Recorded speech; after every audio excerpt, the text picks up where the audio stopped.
Welcome to the Spirit of Mayflower podcast with me, Rachel Carter. In this episode, I share with you the 50 Women Project, and my special guest is Debbie from Debbie Doodah, and I'll also be joined again by Ella and Wim Pritchard of Highcliffe Music. I'd like to welcome to the podcast my special guest, Debbie Clark. Welcome to the podcast, Debbie. Hello, Rachel. Thank you for having me. You're welcome. Before we dive into the 50 Women Project, would you be able to give us a little flavour about what you do? Yeah, sure.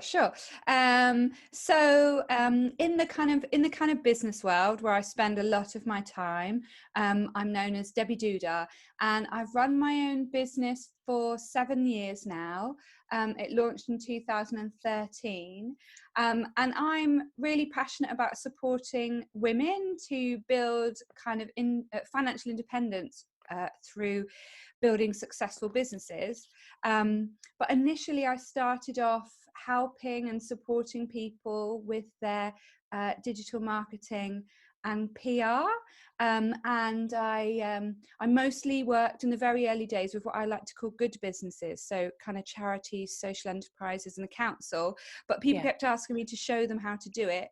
So I ended up becoming a teacher, and now spend some time lecturing at the local university and some time working one-to-one with female entrepreneurs. Wow, gosh, you do quite a lot.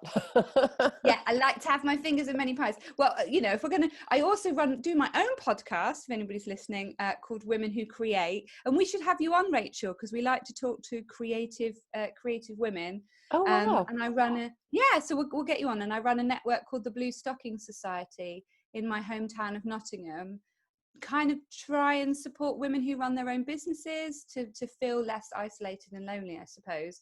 That's where that started from. So yeah, I'm really kind of passionate about women and supporting them create happy lives, really. Yeah, well, and that's exactly why, I got in touch with you, because I came along to one of your courses a little while ago, and I was it was just such an amazing course that you ran, and I don't think I've ever written so much in my notebook on one of these courses, because you gave such a lot of really great usable advice that was so, I don't want to say simple, but it was simple and straightforward. And I thought, I came away feeling really energized and thought, yes, I can action all of these. I don't need a degree to figure out this social media. I could do this, and this, and then I could do that. And it was just fantastic, the way that you laid out the course. So that's really lovely. That's really lovely to hear. I think a lot of the time that kind of things in the digital realm can be beefed up to be make people feel that they're quite complicated, or just for young people, or a bit kind of exclusive, and it's not the case. There's some kind of simple things that you can do to make the most of them, personally and for your business. So I'm really pleased. It is simple, and that's what I try and make things boil things down to their kind of the basic points. So that's lovely to hear. Thank you. Oh, you're welcome. So the reason why I got you involved was specifically because you do such a lot of work empowering women. And so the project that I wanted you to work on was called the 50 Women Project. But I'll give a little bit of a background, really, I think, to why it was so important. So I began my Mayflower project about 4 years ago. And I started working in all of these little towns and hamlets that was related to the Pilgrim story. And I realised by doing my own family history that some of my ancestors actually were in these districts. And through looking at my ancestors, I've looked over the last 400 years, and it's clear that we've never left the Midlands. We've zigzagged across its borders. They followed industry, they followed changes in society, and it's been fascinating. But what's frustrating is that there's such a lack of information about women from that time. And particularly when you're looking at working class ancestors like I've been doing, that a lot of these would have been illiterate.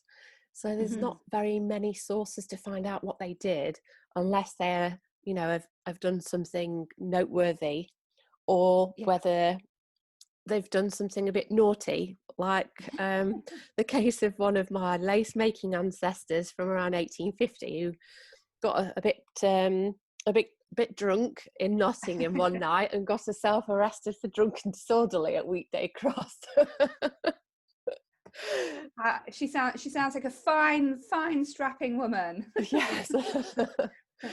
And I was finding that across, all of my family trees and all the different names I was researching, Bramley and Bradford and Godfrey, and just really struggling to find the female voice. And that was also true when I was working in these Pilgrim Roots districts, that they know a lot about the Pilgrims because William Bradford wrote such a great amounts of diaries, but women get so little mention in them. And I really wanted to sort of look at the perspective from the women, that they, at that time, they had to be the owned property of a man.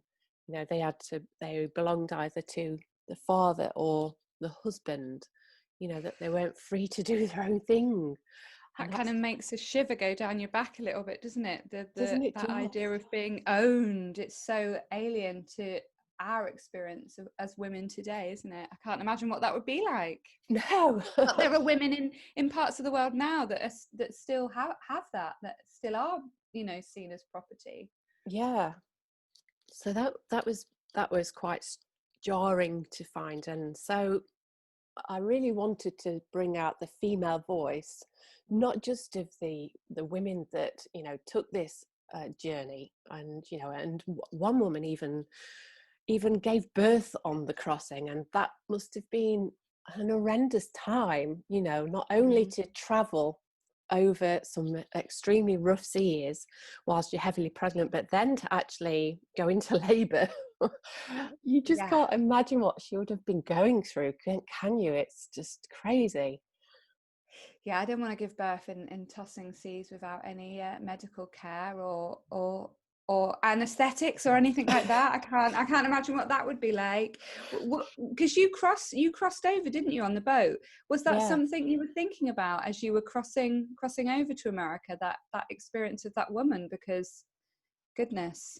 Well, yeah. I read William Bradford's accounts at the same time as I was crossing the Atlantic, and there's just little mentions here and there about particular women in there, and one was about this birth, and I think it was a boy, and they called him Oceanus. Maybe I've got the name wrong, but it was named after the ocean. But I think she was in labour for around 2 days as well. So it just that's just yeah.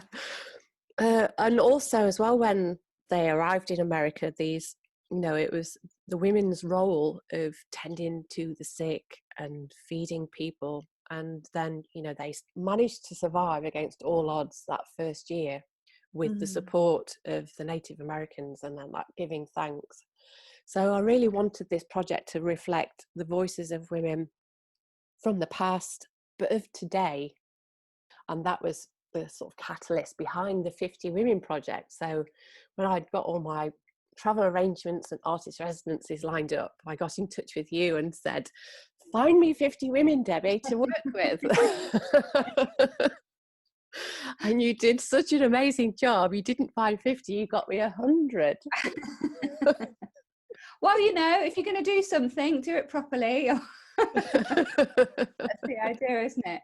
Yeah, I mean, I remember you coming to me and talking to me about this project when you were just sort of, really finalizing, and well, not finalizing, just fleshing out what it could be like. And I was really excited by this whole idea of kind of telling history from a woman's point of view, because we do often get missed out in history, and we know about people like Joan of Arc and those really kind of women that stand out, but they're very few and far between. And I think also that idea of telling telling the story of working class women who Yeah. who didn't do anything massive, but actually, you know, that tireless work and carrying on and keeping going, that's what keeps countries rolling, isn't it? Really, it's the backbone of that. So I was really interested and wanted to get involved in that, and actually through talking to you, it led me to kind of look into the history of the women in my family as well, because part of my family went to Canada from Yorkshire, I think, and it wasn't as far back as the Pilgrim women. It's kind of in the 1700s. But looking into that, I realised that one of my female relatives was left behind. So all the family went to Canada, and they left her behind in a mental institute in Suffolk. And it turned out that where that mental institute was half an hour walk away from a festival I'd been to. And it really made me think, you know, that you kind of have these things that pull you through time, these kind of golden threads to these women in your history, and that there I was kind of dancing in a field, and 300 years earlier there was you know, a great how many greats I don't know, grandma, you know, in a mental institute. And I think it's really important that we connect with those stories and tell them. I think it makes us stronger as well. I can completely understand that. You know, I've found so many connections to my ancestors, and you know, I've too have found an ancestor that was incarcerated in a mental institution just down the road from Sneinton Market in Nottingham. You know, and she spent so her life there. Yeah, and you know, family that through industry changing, you know, a whole family unit's ending up in the workhouse. You know, you've got these highly skilled people, but then because the industry is suddenly changing around them and the world's changing around them, they find themselves in the workhouse. You know, a mother, a father, and a 2-year-old and a newborn. And you know, it's just uncovering and unpicking these stories. It's just, you do feel a stronger connection. I really wanted to be part of this, to kind of uncover and tell those stories. And also I was thinking, as I was looking for these 50 women, and we were kind of looking in areas like Doncaster, Gainsborough, Lincoln and Boston, areas that don't really get a lot of attention or press, you know, on a national level. They're kind of quite quietly just going about their way. And I realized that some of the roads were named after the men, you know, that had been, you know, the Pilgrim Fathers. Great to be able to connect these women who probably know this story really well, but to see it from a different point of view. Yeah, and the locations that you managed to find as well were great, because the aim of the project was to find these women, and men were not excluded. We did have a couple of gentlemen who came along and expressed an interest in learning macrame. The aim was to have these 4 locations that were accessible for people to just be able to come along to 4 sessions. And we had, I think it was Doncaster, Gainsborough, Balby and Tick Hill. Yes, so Tick Hill Library. Yes. And the aim was that they came along and did a 4-week workshop with me, and they learnt the art of macrame, and they worked towards a final design, and they could keep all of the pieces that they made. And all I asked at the end is that if they enjoyed the project, that they make a panel and donate it to the project, so that I could use that within one of the sculptures that I'd been commissioned to use. And you know, we had such a wide range of women, didn't we, come along to these sessions. Yeah, and when I was looking for these women, like, and I was kind of trying to sell it to them, really, like, we're doing this thing, and there's this lady called Rachel, and it's about the Pilgrim. You're gonna do some weaving and learn macrame, and that's gonna, like, it really captured people's imaginations. People were really like, oh yeah, I really want to be part of that, you know, part of something that's interesting, and learn about history, and, you know, learn a new skill. They were really excited. So just goes to show that, you know, it is something that people are interested in, and they do want to be part of it. So yeah, the feedback we got was lovely, just putting out those initial feelers to find these groups, and really I was looking for community groups and places that existed anyway. you know, so the library had a group, and we went to Doncaster, and that already had kind of roots in the community, to really tap into things that were there already, and add to that experience for people. Yeah. I think now would be a perfect time to hear again from our friends at Highcliffe Music with another song from Mayflower, the Pilgrim's Journey. The ship has been ravaged by disease, and one old sailor is nearing the end. Mary Brewster sings this song to bring him comfort. Quiet Song is performed by Ella and Wynne Pritchard.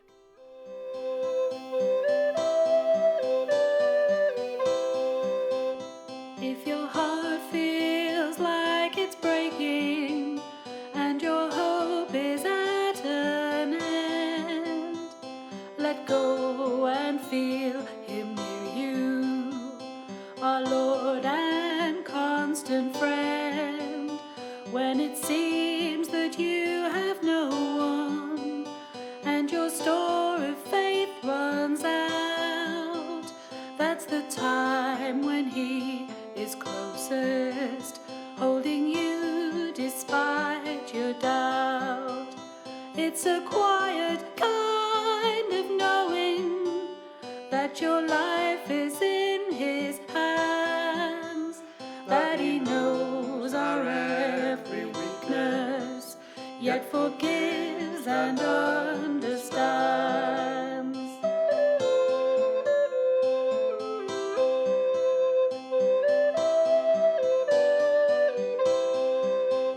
When the world we're in seems helpless and there's chaos all around, seek him who is your refuge, in whom all hope is found. If your life's a downward spiral with no hope to get you through, that is when the Lord is nearest. Ask him now, he's there for you. It's a quiet kind of knowing that your life is in his hands, that he knows our every weakness, yet forgives and understands.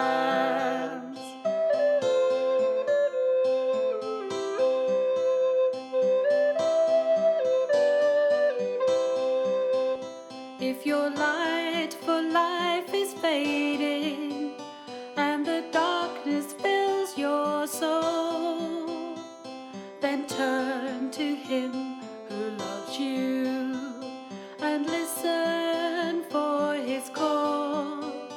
If your spirit seems to falter when your time is at an end, then just know that he is with you, your true eternal friend.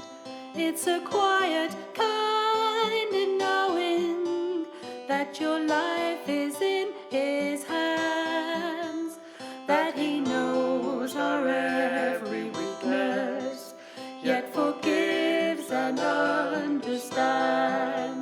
Yes, he knows our every weakness, yet forgives and understands. What a fantastic piece of music. That was beautiful. That was really lovely. Thank you for playing that. So let's dive straight back into to some of the ladies that came along to the 50 Women Project. So, and one of the ladies, Roberta, told you a fantastic story afterwards, didn't she, when you interviewed her? Yeah. So afterwards, we really wanted to find out kind of what people's experience had been of being part of the project, and what they thought about it. And we sent out some questionnaires, and then I called a couple of the people.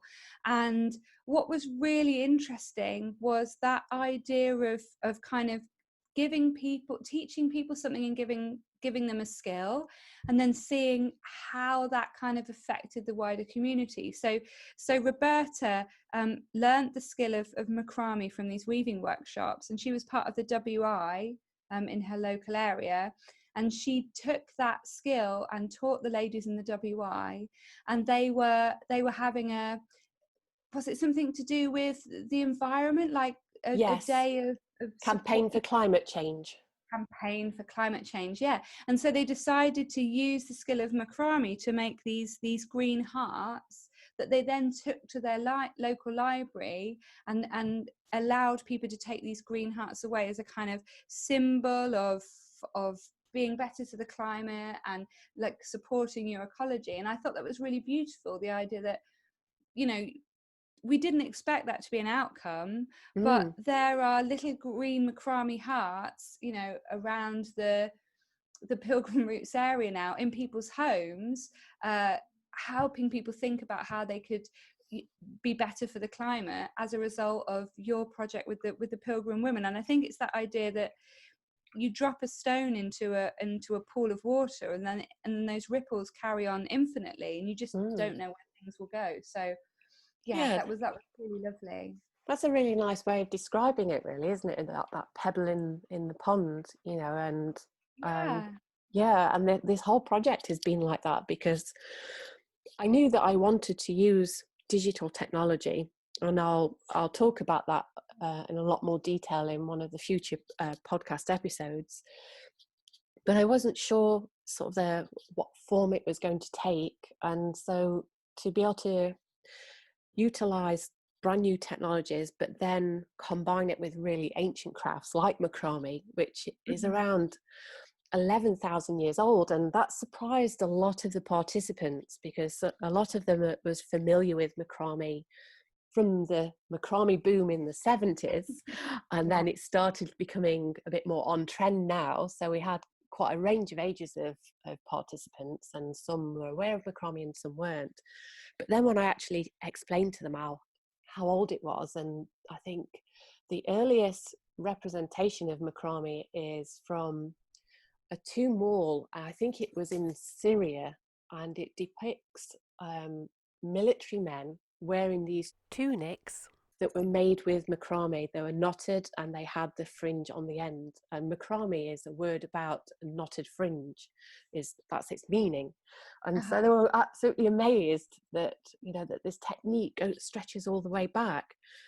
But then you have all of these other knots as well that were added sort of 200, 300 and 400 years ago from nautical backgrounds. So sailors that would spend a long time at sea, they would use their spare time, you know, they were experimenting and weaving away and fashioning these brand new knots, and each knot can have its own story, which is amazing to sort of tie into, pardon the pun, tie into a sculpture. I love the idea of all these swarthy sailors sitting on boats doing macrame. It's a really lovely image, isn't it? This, like, it's something that's, you know, something that's seen as quite feminine now, really, isn't it? Like this end of the arts, actually being used by men, and it's just really interesting how things change over time, and fashions and what's men's pursuits and what's women's pursuits and those type of things. I think it's really fascinating. Nothing's ever set in stone, is it? Definitely not. At the end of the workshops, I'd ask all the participants to donate a panel if they wanted to, and out of the 100 participants, I got 42 donations of woven panels. And what was beautiful about them is that even though they were all following the exact same instruction sheet, because of the nature of each individual, each panel was just so different. So you've got like from one extreme to the other. There was one lady that was so controlling with her cords. She pulled her knots really tight and really controlled every movement. So her panel turned out really small and tight and very precise. And then the other end of the spectrum, I had this lady that was just so laid back and relaxed. Her knots were so loose. Her panel was huge in comparison, because, you know, you could see their natures in the way that they form their knots and their weaving. I find that fascinating. It's like, depending on your mood, you know, like you said, you can have exactly the same pattern, but it can come out in so many different ways because we're all individuals. It makes me think of, you know, when you're cooking, and if you cook and you're in a really bad mood, the food tends to taste terrible. I don't know why. It's something that you kind of, oh, you're just sort of slamming stuff around. And when you cook a meal, when you're really happy and you put loads of love and attention to it, it tends to taste delicious. I think it's really fascinating that things can turn out so differently depending on how you're feeling. And I think we think this is just a recipe, or this is just, you know, a pattern that I'm following, it's going to be the same, but it really isn't. I think so. And a lot of the feedback, you know, lots of people was making friends, that, you know, some people had gone on their own and didn't know anybody, and they've struck up friendships now that are continuing, that they're after the course is finished, they're still continuing to meet and do different crafts. And so, and when I was showing them the tools that they needed for macrame, that how little you need, you know, they were coming back the next week, oh, I've gone and ordered myself this, and I've got this. And it really captured a lot of them's imagination and just how versatile it was. I think one of the comments was from that we received was, I remember it was a mother and daughter, and they got in touch with me and sent me a direct message after the project had finished. And they said that they were just so pleased that she got to do a project with her mum, and that the finished piece was going to be going into the community, but then generations of her family to come could go and see the sculpture and see what these two ladies from two generations have worked together to create. And I thought that was really lovely. And I think you said you had a similar experience when you were trying macrame, when I sent you one of my kits and you and your daughter was weaving together, wasn't you? Yeah, because you've got these lovely kits on your website, and you can try out some simple macrame knots, and we got the keyring set, and it was really lovely because we're kind of just coming out of lockdown now, but it was in the middle of it, and it just gave us this moment to sit down side by side and do something together, where we're using our hands and the TV's not on and we're not distracted by phones and technology. And my daughter was really good at it. She's very good at art, and she got it straight away. And I was a little bit kind of fumbly, and she was, you know, looking at my piece and saying, oh no, Mummy, you need to do it like this. And it was really lovely for her to get to teach me something as well. And we've got these, you know, lovely key rings. We've been making more and handing them out to friends. But I think the thing is, especially as mothers and daughters, it can be a bit of a fraught relationship sometimes. You can be a bit like two peas in a pod, I think, and clash a little bit. And it's really nice to have something that takes you away from all of that.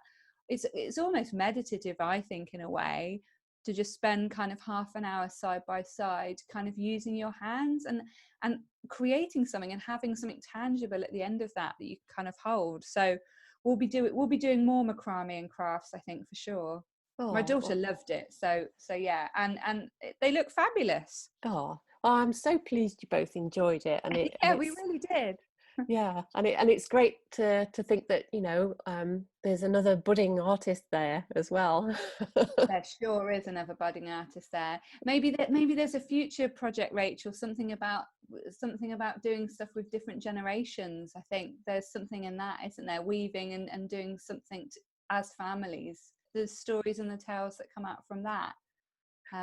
Well, that reminds me of something else that I found when I was delving into my family tree, because I come from a large family, and we're all very close, but there was always something niggling at me when I was little, because nobody else looked like me. You know, I had bright red hair, freckles and blue eyes, and nobody else looked like I did. I was kind of like, I felt like I was the odd one out in the family, didn't quite fit somehow. But then as I've become an adult and I've, you know, delved into my family history, and, you know, and I've got this love of hand processes, you know, that I can apply to sculptures, And then I found all of these people that wove for a living, you know, chair bottomers and lace makers and silk glove weavers, you know, and framework knitters. And there was all of these people that wove and created, blacksmiths as well. And so that just made me feel even more connected and part of the family, you know, just finding this common thread.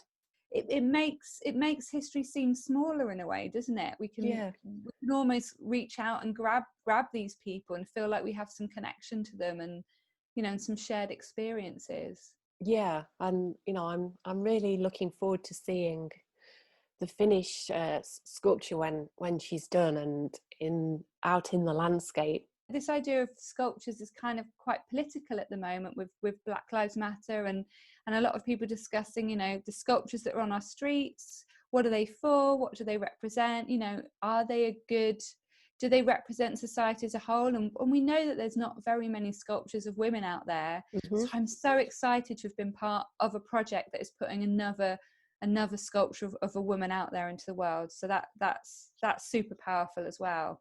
It's not just about me and my journey or that of the Pilgrim women 400 years ago. It's about that voice, you know, that sculpture can give voice to women's history that's, you know, lost through the ages or needs to be rekindled. Yeah, well, that was some of the feedback we got from the women, wasn't it? Was actually, you know, they really enjoyed taking part in the project, and they've met friends, and they've had that ripple effect where they've kind of taken the art of macrame into their communities and taught other people. But also that idea that this is going to be turned into a sculpture that will be here, you know, for hundreds of years, long after they've kind of died. And this idea that we can leave some kind of lasting impact or imprint on the world, you know, and maybe connect with other people and have something that has some legacy. I know that the women felt really proud of that, and about how they were going to come and bring their grandchildren and children and partners and, you know, family members to kind of say, look, I was part of this, and this is going to be here for a really long time. And I think there's something really magical in that. I want to say thank you so much, Debbie, for being part of this podcast, but most of all, being such a great part of this project. It's been great working with you. It's been an absolute pleasure, and I cannot wait to see the sculpture. Thank you so much, you know, for asking me to be part of this project with you. Oh, you're most welcome, Debbie. Well, thank you very much. Thank you. If you've been inspired to take up, you know, a craft or give it a go, there's lots of free workshops on my website, and there's even the pattern that we used as part of the 50 Women project. So if you want to have a go and pick up your cords and weave yourself a fantastic panel, then, you know, do head to the website and have a look at some of the free tutorials that you can find there and have a go. Spirit of Mayflower is part of a series celebrating my Spirit of Mayflower project. You can get involved in lots of ways. You can take a look at some of the movies and pictures I took on my journey by heading to the Rachel Carter Sculpture Facebook page. You can also head to my website at www.rachelcarter.co.uk, and there you'll be able to view some of the sculptures I make, treat yourself to a limited edition Pilgrim Woman sculpture, or take a look at some of the online tutorials. Do join me for the next episode, where I share with you the story of how I became the Pilgrim Woman.